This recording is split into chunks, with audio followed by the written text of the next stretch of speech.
Welcome to Seed to Exit, the podcast where we uncover the stories, strategies, and insights that power the startup ecosystem.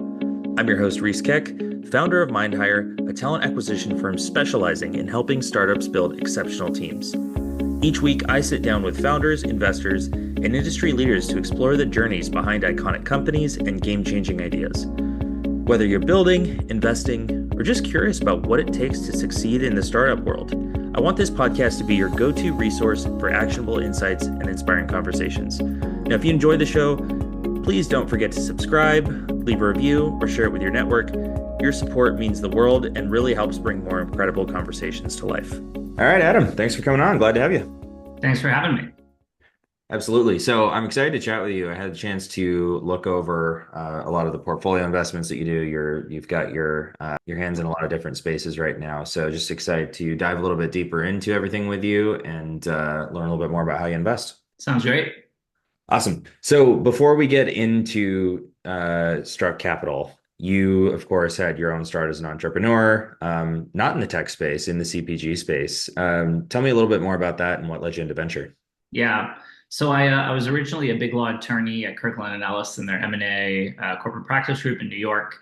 I worked on the Skinny Girl acquisition by Jim Beam, and I think that kind of inspired me to just look at sort of, the ready to drink category and see if there were opportunities for innovation. Initially wanted to sort of do what Skinny Girl did for margaritas to actual like Long Island iced tea, meaning like Long Island, like the alcoholic beverage. Right. And then actually decided to pivot because there's a three-tiered system associated with manufacturing alcohol that just makes it very difficult from a distribution perspective. And when we did a bunch of sort of market research, we saw that Arizona iced tea was the sort of market leader. It had like 74 grams of high fructose corn syrup, and we sort of entered the market at the perfect time where people wanted to be healthy, but there's definitely a greenfield opportunity. So we used reverse osmosis filtration to preserve the integrity of the tea leaf. We had organic cane sugar, and people were just really attracted to the brand along the Eastern Corridor. Ended up getting into 17,000 mom and pops, Costco, ShopRite, 7-Eleven, petitioned the USPTO for the trademark to Long Island iced tea in the RTD category and won, and then found a PE firm that wanted to acquire us. And then they actually ended up taking the company public under our brand and rolling up a bunch of other assets. So while it's not a typical direction in the sense of, starting a software tech company, it definitely, from my perspective, was very sort of gritty, going from 0 to 1, productizing every motion, getting yourself ready for scale. And I thought, given that experience, maybe I could be a strong strategic advisor to young founders, really trying to hit escape velocity. And I was lucky to have, a bunch of friends on Sand Hill Road, and I have a cousin as well that's had very high up positions at a bunch of tech companies. And I was able to sort of, find founders and just say, listen, open up some allocation for me in a round, and I will, I'll put up, more sweat equity per dollar invested than anybody else on your cap table. And I definitely got lucky, had a few early wins with companies like Nutanix and Postmates. And sort of after doing 18 special purpose vehicle opportunities, I then felt like I had enough of a track record to raise a discretionary fund. So I would say for anyone out there that wants to get into venture, it's very hard to get people to invest in you to make sort of discretionary decisions. But if you can, sort of create proprietary access to deal flow and get even small allocations in really strong companies, investors are underwriting the balance sheets of those companies, the brand of those companies. So it allows you to sort of create a track record without everyone 100% betting on you. And it was sort of scratching and clawing my way SPV through SPV that then allowed me to sort of create, what Strzok is today. So that's super interesting. So you started out, was it your own funds that you were investing that you got through the exit from Long Island? And then once you built that track record with your own funds, then that's when you said, okay, now I can go out and raise money from LPs. Yeah, so it was my own funds, but because I had access to companies that people knew about, people maybe wanted to like talk about on the golf course or something like that, it was also funds from external investors as well. And what I would do is I would structure it as like 0 and 20. So I wasn't taking any management fees. I would only sort of win if they won. And I would purposely put, as many people in the SPV as I could, sometimes like 70, 80 people. And I did that because I just wanted as many people as possible to have, sort of strong brand equity with me and what I was trying to create. This is also like before the AngelList days. So I was doing all like structuring the legal documents, the subscription agreement and operating agreements myself, like handling the K1s. This is like a lot of admin work, but Yeah. that was the best way to get started.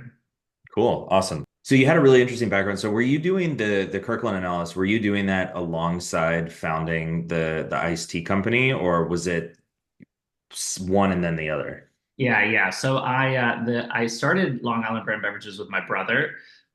So I was sort of working like crazy at Kirkland, but also very passionate about this sort of external side gig. And then once it started getting very material traction, I left my day job, even though Kirkland also is like a day and night job. Right. I was going to say Big And Law is not for the faint of heart. it's not, yeah. Then I jumped in. But even when I jumped in, the business was still super early, had a lot of risk, and I remember my mother was very upset with my older brother because she thought he was influencing me to leave law. But I tell everybody, you have to think about the totality of your journey, and when you're able to take risk, and really sort of swallow and come back from failure. So for me, as a young person, I didn't have, a wife yet or kids or anything like that. So it was a great time to bet on myself. And I think I got very lucky that, I was able to be successful and then propel me into, sort of not only investing in companies, but now we also create companies through our venture studio. When was the inflection point? This isn't really the point of this overall podcast, but for those who are thinking about starting their own entrepreneurial journey, when is the inflection point when you felt leaving K&E to take the plunge into your own thing full time? Is it when it replaces your full-time income? Is it something else? Yeah, yeah, great question. So for me, it was like the way I interpret that is like, what does product market fit feel like? And for us, it got to a point where there was so much demand, we couldn't get enough line time from our co-packer to sort of fill that demand.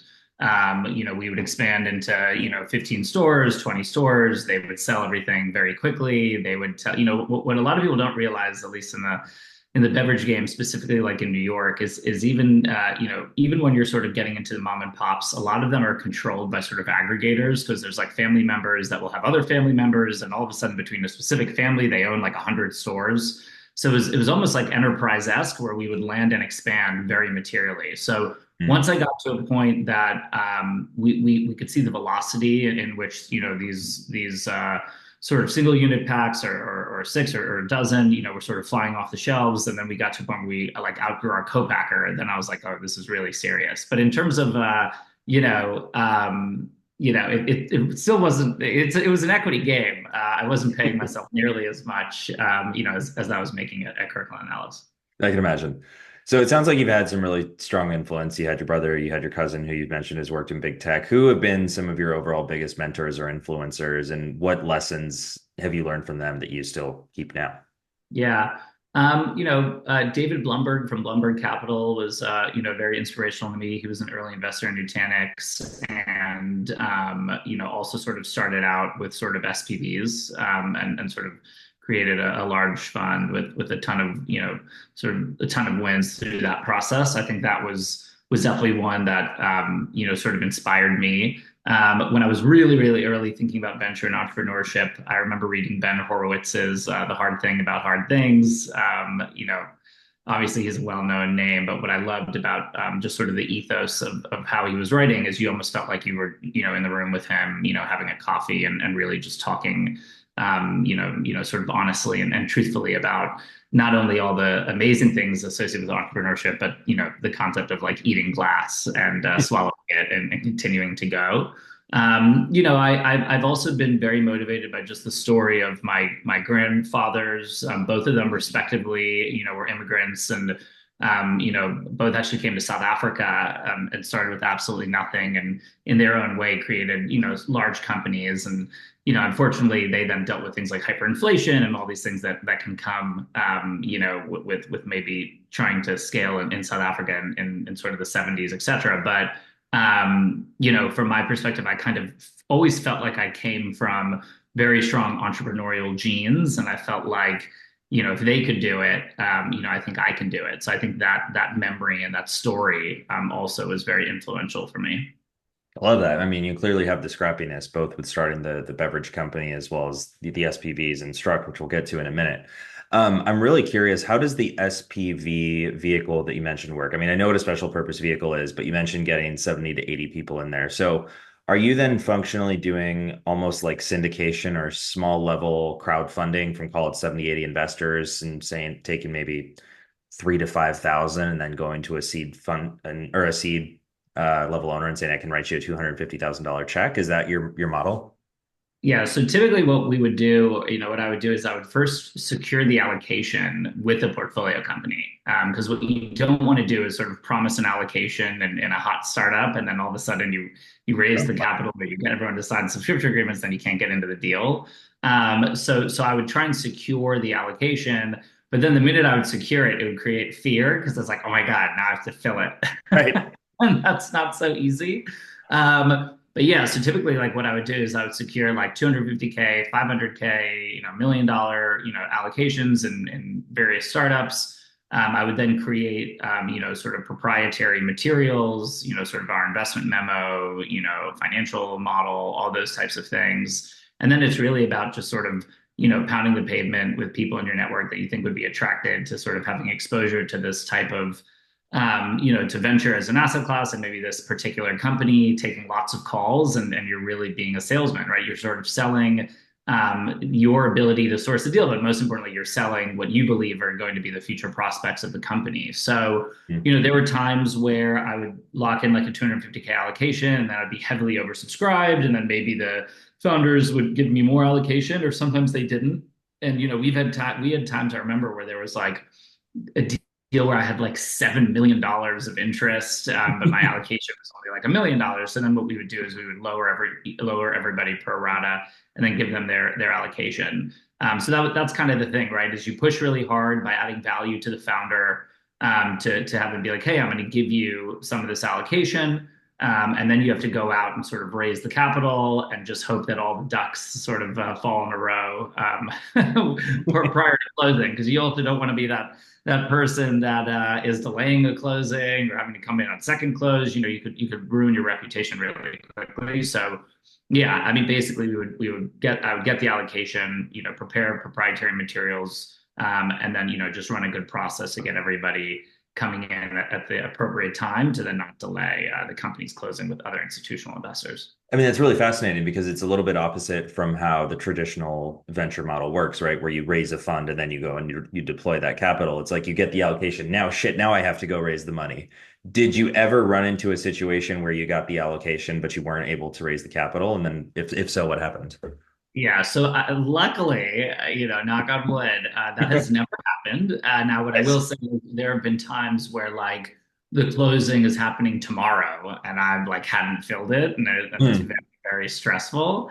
But generally, I think we did a good job, getting sort of indication of interest from different people, having various, LPs that have deep pockets, we're excited by various opportunities and you build a lot of trust. One of the interesting things for me is one of the family offices that cut me like a 50K check for like my first SPV, ended up anchoring my first fund, which was a $32 million fund. So that was really just over years of growing with them and then respecting my lens and how I conducted diligence. And again, my proprietary access to deal flow. But you are right. It is sort of backwards and you're sort of forced to do it backwards because I didn't go to Stanford and sell a SaaS company. It was a different sort of background. So I thought the way that I could get people to invest in me was not having them underwrite me, but underwrite the company. But that meant that I had to secure the allocation to the company, before actually making it happen.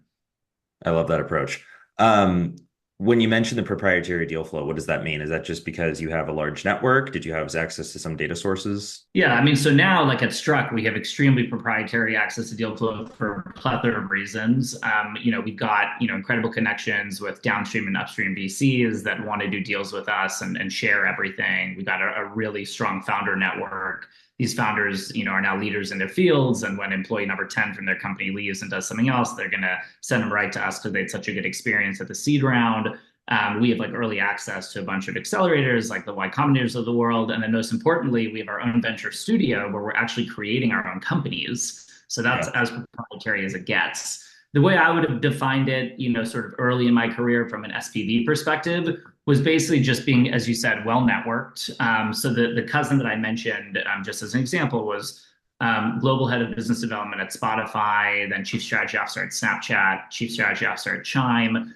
So that's a pretty incredible network, right? So being able to tap into those people, meet founders, and go to someone like Bastian Lehman, founder of Postmates, and say, hey, like I'm just looking for like 100K and in this Series A or Series B, and like tell me who you're looking to hire, tell me like who you're trying to talk to, and I'm going to show you what I can do.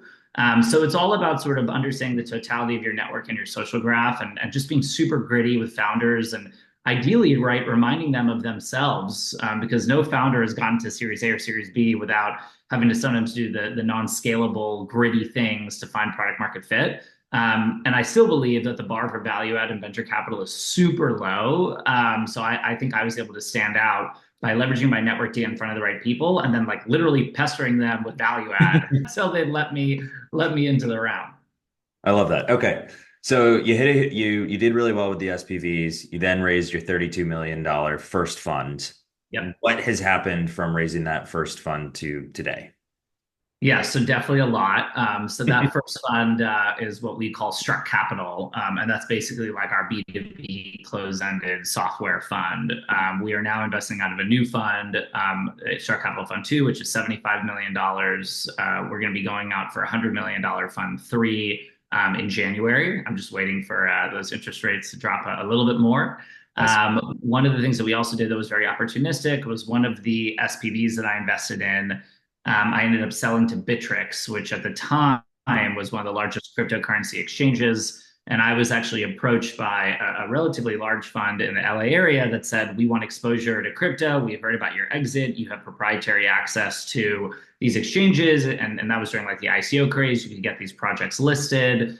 So we're going to, essentially amend our LPA, turn ourselves into a fund to fund, cut you a $5 million check, and then that can sort of anchor a crypto fund. So we did that as well. That was a 2017 vintage. That fund today is sort of like a hybrid, open-ended fund where we, can invest in early stage venture capital deals, but then we can also trade those tokens after a sort of token generation event. There's around 100 million or so in that fund. The NAV changes, essentially daily.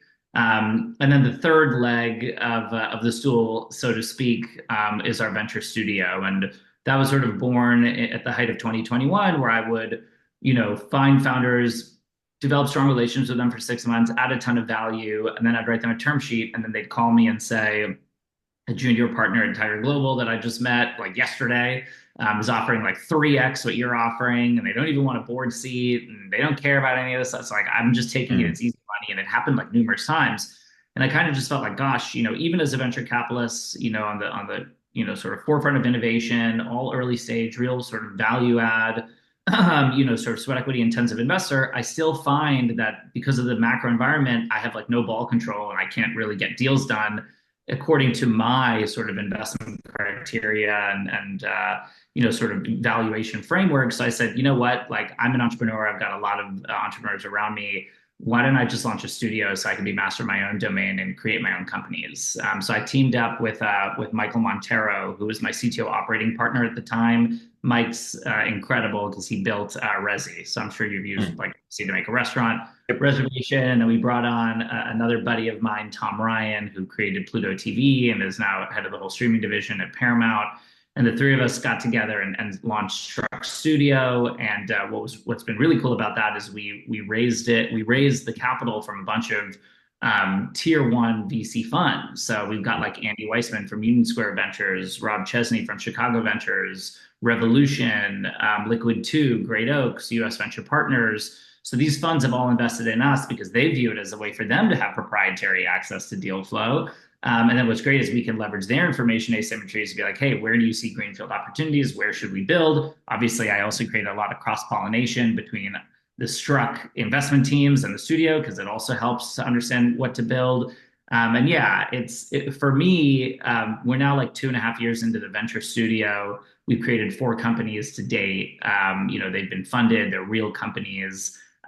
It is a really fulfilling situation for me. I just find that for a lot of VCs out there, and I'm sure a lot of them are great operators, if you create a company 20 years ago before the explosion of Gen AI and before having to deal with like hybrid teams, like it's just not the same. I don't care what anyone says. So No.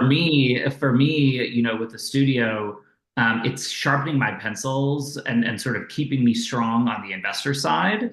Because if a founder tells me like, oh, we can do PDF extraction with LLMs, and like that's how we get through integration, and I'm sitting there and saying, when we are fine tuning LLMs and trying to do PDF extraction, it's abysmal. I know that they're BSing me. You wouldn't know that unless you're like building today. So, I think the studio has made me a sharper investor. And then I think being able to market map and understand where things are going from the investor lens, that impacts what we're building at the studio. So it's become this really sort of virtuous, like 1+1 = 3 A type flywheel. situation. Yeah, totally. That's fascinating. Can I ask what the four companies are? Yeah, for sure. So one is called Gibson AI. It's a dev tool, but it's laser focused on data models. So data models are sort of like the foundation of all of your source code. It's like the blueprints for a house. If the data models are right, you're going to be in a really good place. If they're wrong, you're going to be in trouble. And updating data models and having those changes cascade through millions of lines of code, it's very difficult, very manual, very laborious. So essentially what we can do is we can ingest all of your code. We can spit out full unit tested context aware data models. And we can turbocharge existing engineering teams or teams that want to create new products and set them up in microservices. So that one's been really exciting, and we were able to bring on a CEO named Harish who was chief product officer at LeafLink. He was like very high up on the product team at Apple for Siri. He was at Microsoft for 10 years, and he's like a master's in CS. So he's been awesome. Another one, maybe less sexy, but very interesting from our perspective. It's called Paw Care. It's a vertical SaaS solution in the pet care space, but specifically going after groomers, boarders, and daycare. So there's been so much venture dollars going into veterinary, but there's really not much in terms of like groomers, boarders, and daycare, and they need a vertical SaaS solution. They need payments. So we've been scaling heavily with that. And we actually were approached recently by one of the incumbents talking about acquiring us because they heard, oh my God, the CTO of Resi is now entering the pet care space. Like we're a little concerned. So that one's been a lot of fun and scaling dramatically. We have another one that we're actually raising for right now called Balto. The way you should think about about Balto, it's in the healthcare space. It's sort of like your 24/7 personal sort of healthcare assistant, but we go after a B2B2C use case. So what we want to essentially do is when companies are going through open enrollment and they're selecting, which benefits they should have, should I do the platinum plan, the bronze plan, the silver plan, all of this stuff. We can essentially ingest all of this, data, life events, et cetera, and recommend you to the right plan. And then once we do that, there's essentially a very, very accurate sort of co-pilot that when you have questions like, hey, I've got an emergency, should I go to the urgent care? How much will that impact my deductible? Hey, I want to get this medication. How much is it going to cost to me? So we're really trying to ease the burden of HR teams dealing with employees who are asking very specific questions about their plan and billing and healthcare that they're just ill-equipped. And the worst thing that you can do as an HR persona is tell your employee to go call their carrier. Like it's a very negative Glassdoor review. So we can prevent all of that. And then the last part the last part of the Balto product, which we think turns it from a point solution to a really sort of holistic platform offering, is we can ingest your EOBs. So when you go and say you went for a routine checkup, you thought it was covered by your insurance. The next thing you know, you got a $500 bill. You get what's called an explanation of benefits from the carrier. And if you've ever tried to read an EOB, like you might as well be in a different language. Most of the time, there's errors in these EOBs, and people are just like, I don't have the time to like go and appeal this and do all this stuff. So we can essentially like ingest those EOBs. We can pick up where there's been sort of the wrong billing codes, errors. We can do the appeal on behalf of the of the employee. And what's great about this is the employer pays for all of this. And, with the current customers that we have, like they're talking about like $4, $5, $6 per employee per month, which for them, when they're spending thousands of dollars per employee, if this can really increase satisfaction and decrease burden on their HR leader or HR team, there's a lot of ROI there. And then the last one is very interesting. We're just about to officially launch it and raise. So we're the product's built. We've got a great CEO. We've got a bunch of design partners. It's based. I don't know if you've ever heard of companies called Secure Frame or Vanta, which basically changed the way that internet companies would get SOC 2 Type 1, Type 2 compliance. If you want to go and get a big enterprise customer, you have to all of a sudden become like SOC 2 Type 1, Type 2 compliant because that's SOC 2, yeah. yeah, exactly. So that determines like how you hold data, like privacy, security, all of these things. So we and then Vanta and SecureFrame are like unicorns. And what they've done is they've digitized that compliance burden, SOC 2 Type 1, Type 2 compliance. And then once you use them as a system of record platform to get sort of those credentials, they then continuously monitor you and sort of become, as I mentioned, right, that system of record platform for compliance and monitoring. So we want to do the same thing, but specifically for food manufacturers.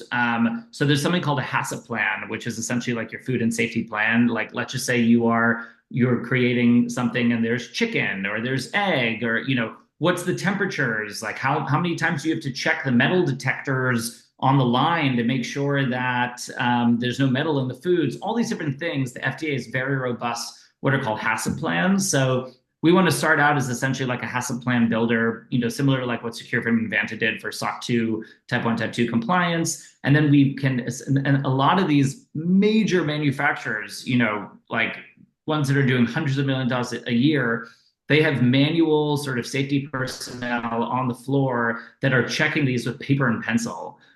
We can digitize that entire process, equip them with an iPad, have essentially a dashboard that a manager that's even remote can review, and they can see every temperature check, all the real-time monitoring, et cetera. So it's a very similar go-to-market motion with Vanta and SecureFrame, but very much focused on food and safety compliance for food manufacturers. What's also really interesting, just as a quick note, is there's a ton of macro tailwinds right now. I don't know if you saw, but McDonald's literally like last week had an E. coli outbreak. I did see that. Yeah. Yeah, and it lowered their stock by like 9% when that happened. So there's a lot of pull, right, from major players. And what we've realized is for some of these manufacturers, if they can go to their customers and say, hey, we just moved away from our manual system to a digitized, like AI-enabled system, they can actually get more revenue, right, and close customers quicker. So it's something for us that we think prevents the loss of revenue through being shut down by the FDA, but we also think it's a revenue driver because we've noticed that it's helping our design partners in their business development processes. So yeah, that one's called Protocol Foods, and got a killer CEO for that, Jeff, and we're excited to raise for that shortly. Wow. Okay. So you're doing all that. You've got the crypto side. You've got the investment part. Do you ever sleep? I don't sleep a lot. I've got two daughters as well, Oh 6 my and gosh. 2, and I try and be an active father. So no, there's a lot going on, but I've got an incredible team around me and just amazing people that push me and I push them, and there's a lot of energy. So I'm only 36 years old. I got a lot of room to run. So all good things. These are good problems to have. Those are a good problem to have. So you place a really big emphasis on the, putting in more sweat per dollar than any other venture firm is going to do. What does that look like in practice? Yeah, so first off, in our office, we've got a neon sign that says "Sweat equity is the best equity." So I really believe that. But over the years now, we have completely productized that motion. It's a finely oiled machine. And again, no disrespect to my other venture fund colleagues, but I still think a lot of VCs think the definition of value add is calling a founder once a quarter and asking for KPIs. Like I literally think that's what they think. And you've got some of the mega funds out there, maybe less now, but like at the height of 21, they'd say, we don't even want a board seat. We're just gonna give you like $2 million to hire McKinsey because we don't want to help, post investment. From my perspective, I fundamentally believe, and I tell founders this all the time, I'm never going to know more about your business than you will. You're doing this every single day. But I've created this really robust horizontal lens, watching many companies go from zero to billions of dollars in enterprise value. And I fundamentally believe there's pattern recognition. No matter what sector you're in, there's pattern recognition when you're going from 0 to 1. So the best founders are the ones that will leverage sort of my horizontal lens. And if we can do it in the right way, I can maybe put them in a place where they're proactive instead of reactive, which I think can make the difference, make or break a company in the early stages. So in terms of what that looks like, we have a whole platform team, and we have a bunch of offerings. So like we think that the minute our companies raise, if they can get 10x or 10x talent into the company, that's going to materially sort of increase their enterprise value and ultimately their exit value, especially across the totality of a portfolio. So we have literally built our own proprietary in-house talent acquisition engine where we can get a JD. We can essentially scrape LinkedIn for attributes that correlate to that JD. We've built out full email automation, so we can literally reach out on behalf of the CEO to these candidates. And the next thing you know, within like 48 hours, we've got 10 highly engaged candidates that match the attributes perfectly of who our CEOs are looking for, and then we give them to them to close. So it's almost like top of funnel, fully qualified sort of talent acquisition pipeline creation in an automated manner. So that's like something that we do on the talent acquisition side. For business development, we've mapped out our whole social graph. So we don't even know, it's not even just about like who are my LinkedIn connections. It's like who are the secondary connections of my LinkedIn connections. And because of Capital, Crypto, and Studio, and just all of our LPs and our advisors, it's a really robust social graph. So we do a very good job, like when we onboard our companies, we're like, give us sales paraphernalia that we can use because we're going to know buyer personas, we're going to outreach on your behalf, and like we're going to set you up with qualified leads in your pipeline. So we track that. We're super sophisticated about that. We really want to move the needle from a go-to-market perspective. We've got in-house like marketing as well. So the minute they get the minute they get funded, we get them in TechCrunch or Forbes or something like that. And, we believe that helps with sort of three different things. It helps drive go-to-market, business development. It helps drive talent acquisition. And it also, drives downstream investor interest in, ideally can help them preempt the round. We have just, I guess the last example I'll give is, I think a lot of VCs, they look at product market fit, and they just assume that if the product market fit is there, the product will have enough scale to service those customers. But what I've learned is it's really, really important to pay attention to the actual tech stack itself and sort of the sort of tech debt associated with that. Are these teams unit testing their code? Are they investing in regression testing? Are they running monoliths where there's a bug and it's going to shut everything down and they're not going to know sort of where the bug is? Have they broken up that monolith and shifted to microservices? We're very, very granular about sort of the tech stacks and the code that we invest in, and the way that we sort of our founders will see that during the diligence process. But then what we'll do is we'll set them up with someone like Mike, right, who's the creator of Brezzy, to do like a monthly call to just go over everything and just make sure that while they're pushing really hard to ship features, they're also, every time they write a new line of code, they're writing a unit test to test how that new line of code interacts with the rest of their source code. So we're just very, very hands-on on all the things that we believe can make or break a startup in the early days. And we try and treat it like our own product roadmap, and essentially ship new features and upgrade existing features on a continuous basis. Like literally right after this, I've got a call with my platform team to talk about what the sort of platform product roadmap is going to be for the rest of the year and like Q1 of next year. We really view it in the same way as software companies view sort of like their product. I have so many questions, but I absolutely love all of that. You've clearly put your money where your mouth is in terms of actually truly helping the portfolio companies. You mentioned the knowledge graph. I'm just curious, what platform do you use? What does that look like? How do you build and maintain that? Yeah. So so the talent acquisition engine is completely internal. The go-to-market sort of engine is different tools that we sort of piece together. So we have Affinity, which is our CRM. So that allows us to sort of track like every single email, every single person. Affinity will automatically pull from like LinkedIn and Crunchbase to develop essentially cards for each of these personas. So that's super helpful. And then we use another software company called Atlas, which is created by Hunt Club. And Atlas is the one that allows us, assuming we can sort of upload all of these contacts into their system and get, sort of like our LPs and our advisors and our employees to opt in. Atlas then can tell us who the primary and secondary connections are of all of our connections. So that's been like super, super helpful because we just made an investment on the capital side in a company called Rapid Flare. And what Rapid Flare is, it's a verticalized agentic system that's trying to replace sales engineers, but specifically in the electronics and semiconductor space. So there's a lot of AI verticalized agentic systems that are like, oh, we're going to replace your sales engineer in SaaS. Like that's really crowded. There's no one like doing anything for companies like AMD and like massive chip manufacturers. So when we were really excited by the deal, the founding team, et cetera. Like one of the things that we did though is we went through Atlas just to make sure that we had a bunch of connections to buyer personas, because if we didn't, we wouldn't be the right fund to lead the deal. So yeah, the go-to-market motion by just understanding not only who are the primary connections of my entire network, but who are their secondary connections. And then maybe leveraging something like Apollo to get their email addresses. We were seed investors in Apollo. That's been one of the best investments I've ever made. So sort of leveraging a combination of Affinity, Atlas, and Apollo allows us to really move the needle from a go-to-market perspective. And then, the critical component too is when we're doing onboarding calls with our portfolio companies, just explain to them exactly what we mean by like the sales paraphernalia that we need to see that's going to drive conversion when we do our outreach. Sometimes you'll ask a founder like, hey, give me a blurb or give me some materials, and they'll send you like bad grammar and like it just doesn't look professional. We want our companies to have like really slick sales materials because it makes it easier for us to drive conversion when we take the time to do the outreach. Got it. Okay.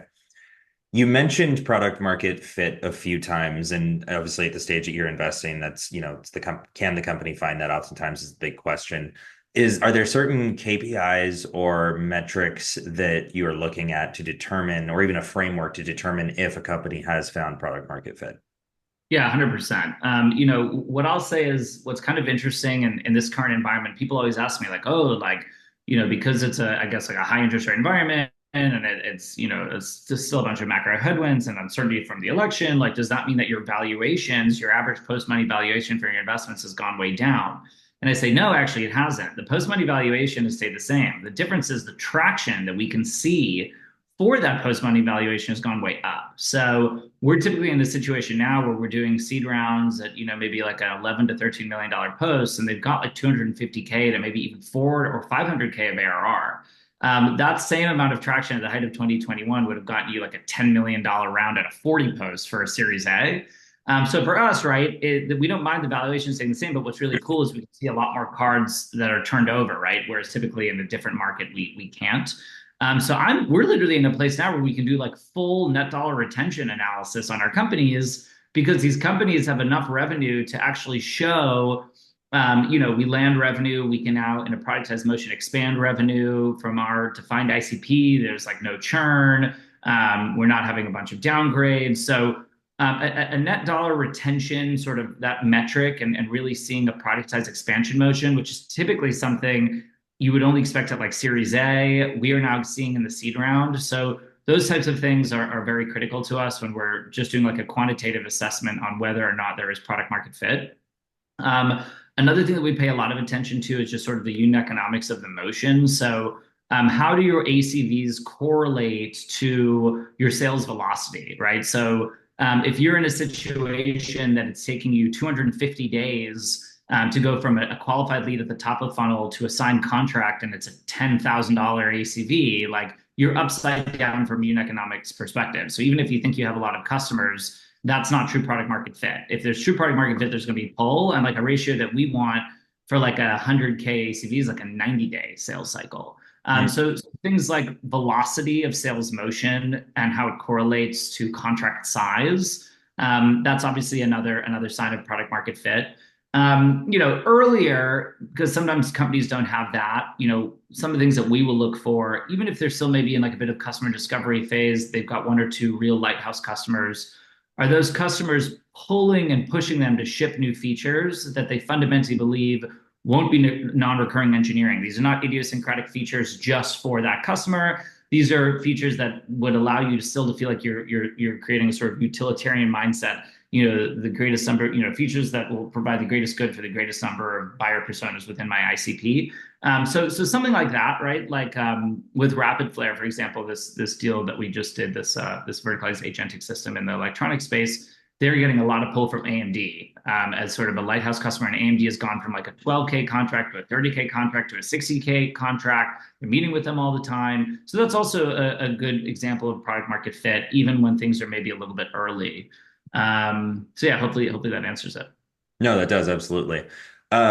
How do you think about the LTV to CAC ratio for product market fit? I know traditionally you want like 3 to 1. Is that, or do you still consider that to be the gold standard at the early stage? Yeah. I mean, I think 3 to 1 is definitely what you want. Typically for us, we're dealing with more like enterprise sales, very large ACVs. So you're not usually going to be in a situation that you really have to worry about. You're not doing like performance marketing from a customer acquisition perspective, where you have to worry about like unit economic degradation at scale. So we would look at LTV to CAC. Usually more if there's like a consumery like element maybe to the acquisition motion.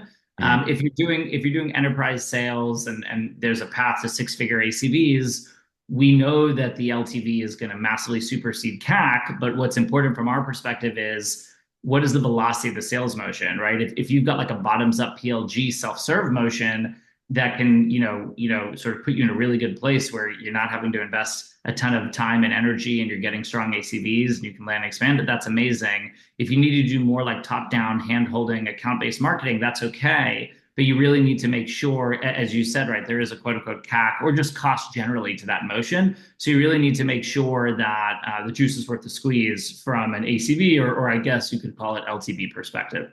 Got it. Okay. So looking forward, so you mentioned you're planning on raising a third fund of 100 million. I think you said starting in the next couple of months. What are Mhm. you hoping to accomplish with that? Are you changing the investment strategy at all, the criteria? What does that look like? Yeah, no, we're not changing the criteria, the strategy. I think what we're doing is really working. Basically investing in incredible early stage companies with a B2B motion. And there's specific areas or subverticals within there where we feel really strong because we have a bunch of information asymmetries and a lot of founders that have hit escape velocity. So we'll definitely want to sort of double down and lean in there. I think the desire for us to go from like 75 million to 100 million is just because we are noticing sort of like, maybe those like $3 to $4 million seed rounds where we still want to make sure that we can take half the round and lead the round. And I think getting up to 100 million would just allow for that. We also just have a bunch of our competitors, in our space that have similar fund sizes. And I think when you look at sort of portfolio construction theory, even if you're still leading, writing $1.5 million checks to 25 portfolio companies in $3 million rounds, if there's an extra 25 million to just give you more dry powder to exercise pro rata rights for your winners and sort of maybe instead of it being a 50-50 split between initial investment and follow on, it becomes 40-60. I think that's healthy. Generally for us, we are what I would consider a more concentrated venture fund. We're typically only doing around 20 to 22 deals per fund. There are funds out there that are doing 30, 50, 70 deals. I don't understand how you can lead rounds and add a ton of value post investment if you're spraying and praying like that. But yeah, there does come a time where there's a really hot company. They raised a $1.5–2 million pre-seed round, and they're now going out for that $5 million seed round. We want to be able to say, hey, if we need to cut a $2.5 million check to lead that round, we can. Whereas right now, with a $75 million fund, it would be very difficult to get that through IC just from a sort of concentration risk perspective. So final question for you. This could either be to new investors or to new founders. What's the best piece of advice that you could give for those who are on the rise? Yeah, so I mean, I think for new founders, I would just say that for me, the best founders I've ever worked with, not only are they super passionate, do they feel like they have a very unique sort of lens in the space. Most importantly, they know how to deal with adversity. They know how to get punched in the face. They expect it and they get back up. And when they're going through adversity, they're hyper honest with their investors. So there are a lot of founders out there that I've met that I ask them, hey, like, what's going wrong with your company? Oh, nothing's going wrong. There's nothing going wrong. Like, there's supposed to be things going wrong by its early stage. And they don't want to sort of tell their cap table like, what's keeping you up at night? What am I most scared about? Because they think that it's going to create problems. What they don't realize is the more open and honest you are, and the more you can sort of leverage the totality of your cap table, the stronger you're going to be. Founders that don't have product market fit and they think that they should just like keep building features, constantly, because hopefully if I build it, it will come, but they're not actually taking the time to do the work to understand what does the customer really want. That's another sort of pitfall that I see a lot of founders or early founders, young founders falling into. So what I would just say generally is it's supposed to be hard. It's supposed to be like chewing glass. You're supposed to make mistakes. My advice is if you bring the work ethic and you feel like you understand the space, just be really honest when you're feeling the most vulnerable. Because in my opinion, that creates self-awareness, and that also makes your investors feel like you're being open, you're being honest, and ideally it's going to make them want to push harder to make you successful. Love that. All right. Well, thank you so much for coming on, Adam. That's a ton of valuable advice, and really enjoyed the conversation. Yeah, thanks so much for having me. Thank you for tuning in to this episode of Seed to Exit. I hope you found today's conversation insightful and valuable. If you enjoyed the episode, please take a moment to subscribe, leave a review, and share it with your network. Your support means the world, helps us continue to grow, and bring more incredible guests onto the show. Now, for more content and updates, follow me on LinkedIn or Twitter, or you can check out MindHire, where we help startups build exceptional teams. Thanks again for listening, and I'll see you in the next episode of Seed to Exit.